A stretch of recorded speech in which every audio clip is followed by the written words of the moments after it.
wabarakatuh. Saya Vini Rizky Lestari dengan NIM C1C0 2015-1 R11 Akuntansi. Di sini saya akan menjelaskan materi tentang penyusunan anggaran biaya konversi dan anggaran beban usaha. Berikut ini pokok-pokok pembahasannya. Yang pertama, penyusunan anggaran biaya konversi, penyusunan anggaran beban usaha, dan penyusunan anggaran laba rugi. Penyusunan anggaran biaya konversi. Anggaran biaya konversi adalah rencana biaya yang digunakan untuk merubah bahan baku langsung menjadi produk jadi. Biaya tenaga kerja langsung atau BTKL dan biaya overhead pabrik disebut dengan biaya konversi. Nah, contoh tenaga kerja langsung dalam memproduksi kursi rotan seperti tukang potong rotan, tukang ukur kursi rotan, tukang rakit kursi rotan, tukang ketam atau pelicin kursi rotan, tukang warna kursi rotan.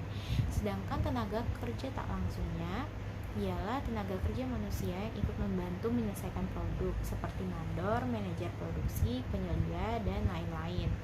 Upah untuk tenaga kerja langsung disebut dengan biaya tenaga kerja langsung, sedangkan upah untuk tenaga kerja tak langsung disebut dengan biaya tenaga kerja tak langsung. Biaya tenaga kerja tak langsung merupakan salah satu unsur dari biaya overhead pabrik atau BOP. Upah yang dibayarkan kepada tenaga kerja yang memelihara alat produksi seperti montir dan mekanik termasuk unsur biaya pemeliharaan pabrik. Biaya pemeliharaan pabrik termasuk salah satu unsur biaya overhead pabrik atau BOP.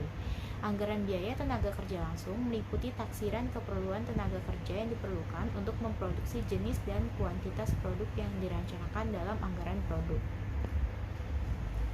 Untuk menyusun anggaran biaya tenaga kerja langsung, terlebih dahulu ditetapkan biaya tenaga kerja langsung standar per unit produk. Yang pertama, biaya tenaga kerja langsung standar per unit produk.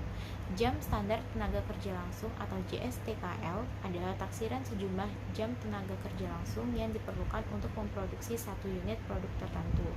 Jam standar tenaga kerja langsung dapat ditentukan dengan cara yang pertama, menghitung rata-rata jam kerja yang dikonsumsi dalam suatu pekerjaan dari kartu harga pokok periode yang lalu. Yang kedua, mencoba jalan operasi produksi di bawah keadaan normal yang diharapkan, mengadakan penyelidikan gerak dan waktu, mengadakan taksiran yang wajar, serta memperhitungkan kelonggaran waktu untuk istirahat, penundaan kerja yang tak bisa dihindari dari faktor kelelahan. Tarif upah standar tenaga kerja langsung adalah taksiran tarif upah per jam tenaga kerja langsung. Tarif upah standar tenaga kerja langsung dapat ditentukan atas dasar perjanjian dengan organisasi karyawan, dapat upah masa lalu yang dihitung secara rata-rata, serta perhitungan tarif upah dalam operasi normal. Yang kedua, jam kerja standar tenaga kerja langsung terpakai. Untuk menyusun jam kerja standar tenaga kerja langsung terpakai diperlukan data anggaran produk dan jam standar tenaga kerja langsung. Rumus yang dapat digunakan yaitu 2P kali JSTKL, di mana P sama dengan unit ekuivalen produk dan JSTKL sama dengan jam standar tenaga kerja langsung. Yang ketiga, anggaran biaya tenaga kerja langsung. Rumus yang dapat dipergunakan dalam menyusun anggaran biaya tenaga kerja langsung atau biaya tenaga kerja langsung standar adalah sebagai berikut, yaitu BTKL sama dengan JKST dikali TUST atau P dikali BTKLSP, di mana BTKL sama dengan biaya tenaga kerja langsung, JKST sama dengan jam kerja standar tenaga kerja langsung terpakai, TUST sama dengan tarif upah standar tenaga kerja langsung, P sama dengan unit ekuivalen produk, BTKLSP sama dengan biaya tenaga kerja langsung standar per unit produk. Penyusunan anggaran biaya overhead pabrik. Biaya overhead pabrik adalah biaya pabrik selain biaya bahan baku dan biaya tenaga kerja langsung. Biaya pabrik adalah biaya yang terjadi di pabrik periode ini meliputi biaya bahan baku, biaya tenaga kerja langsung, dan biaya overhead pabrik. Dalam biaya overhead pabrik terdapat biaya variabel dan biaya tetap.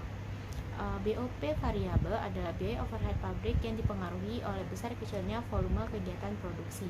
Sedangkan biaya overhead pabrik tetap adalah biaya overhead pabrik yang besar kecilnya tidak dipengaruhi oleh besar kecilnya volume kegiatan produksi. Penyusunan anggaran beban usaha. Beban usaha atau operating expenses adalah beban kegiatan pokok perusahaan yang tidak terjadi di pabrik. Selain harga pokok jualan atau cost of sales, Beban usaha terdiri dari beban penjualan, beban administrasi dan umum. Beban penjualan adalah beban yang terjadi untuk kepentingan penjualan produk utama. Beban penjualan ada yang bersifat tetap, tetapi ada juga yang bersifat variabel. Beban penjualan variabel contohnya beban komisi penjualan, beban penghapusan piutang, beban pernik penjualan. Beban penjualan variabel besar kecilnya dipengaruhi oleh kegiatan penjualan. Semakin banyak barang yang dijual, semakin besar beban penjualan variabel. Sebaiknya semakin sedikit barang yang dijual, semakin sedikit pula atau semakin kecil pula beban penjualan variabel. Sedangkan beban penjualan tetap, contohnya beban depresiasi alat penjualan, beban penghapusan piutang, beban gaji pegawai tetap, bagian penjualan dan lain-lain. Beban penjualan semi variabel seperti beban promosi penjualan dan lain-lain. Penyusunan anggaran laba rugi. Dalam penyusunan anggaran laba rugi perlunya pengetahuan untuk menuliskannya. Berikut ini merupakan langkah-langkah untuk menuliskan anggaran laba rugi, yaitu sebagai berikut. Membuat format anggaran laba rugi, masukkan perkiraan nilai penjualan ke dalam format anggaran penjualan. Nilai penjualan diperoleh dengan mengalihkan jumlah barang jadi yang akan diperkirakan akan dijual dengan harga jual per unitnya. Masukkan data-data yang telah diberikan ke dalam format anggaran laba rugi. Informasi yang telah diberikan adalah biaya persediaan barang jadi awal, biaya produksi, beban penjualan, beban administrasi dan umum, serta beban bunga. Hitung nilai persediaan barang jadi, setelah itu hasilnya dimasukkan ke format anggaran laba rugi. Hitunglah beban pokok penjualan, laba kotor, laba operasi, pendapatan, beban lain-lain, dan laba sebelum pajak penghasilan. Perhatikan operasi penambahan atau pengurangan untuk memperoleh informasi-informasi di atas. Hitunglah perkiraan beban pajak penghasilan yang diperoleh dengan mengalihkan laba sebelum pajak penghasilan dengan tarif pajak penghasilan badan. Dan yang terakhir, selesaikan penyusunan anggaran laba rugi dengan menghitung laba bersih yang dianggarkan dengan mengurangkan laba sebelum pajak penghasilan dengan perkiraan beban pajak penghasilan. Sekian presentasi dari saya, lebih dan kurangnya saya mohon maaf. Wabillahi taufiq wal hidayah. Wassalamualaikum warahmatullahi wabarakatuh.